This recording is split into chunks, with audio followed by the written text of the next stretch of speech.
দক্ষিণ আমেরিকার তেল সমৃদ্ধ দেশ ভেনেজুয়েলা আবারও যেন নতুন ভূরাজনৈতিক ঝড়ের মুখে। যুক্তরাষ্ট্রের প্রেসিডেন্ট ডোনাল্ড ট্রাম্প এবার নিকোলাস মাদুরোর সঙ্গে সকল কূটনৈতিক সম্পর্ক ছিন্ন করে সামরিক পদক্ষেপের ইঙ্গিত দিয়েছেন। বিশ্বজুড়ে এ নিয়ে শুরু হয়েছে নানা জল্পনা। তবে কি ভেনেজুয়েলায় ট্রাম্পের বন্দুকের নলের টার্গেটে পরিণত হচ্ছে মাদুরো?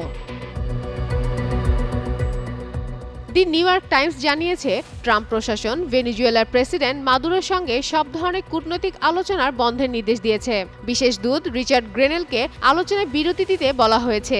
বিশ্লেষকরা বলছেন, এই সিদ্ধান্তের পিছনে রয়েছে মাদুরোর প্রতি ট্রাম্পের দীর্ঘদিনের ক্ষোভ, মাদক পাচারে জড়িত থাকার অভিযোগে পদত্যাগের অস্বীকৃতি আর আন্তর্জাতিক নিষেধাজ্ঞা উপেক্ষা করে ক্ষমতায় টিকে থাকা।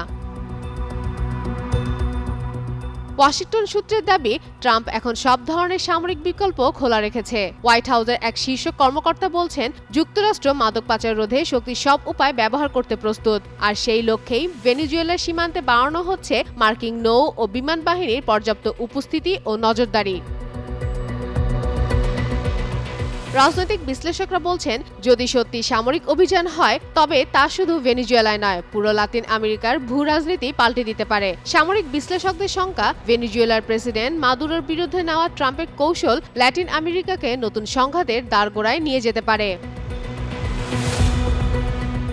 ফাতেমা ফাতেহ জান, যুগান্তর নিউজ।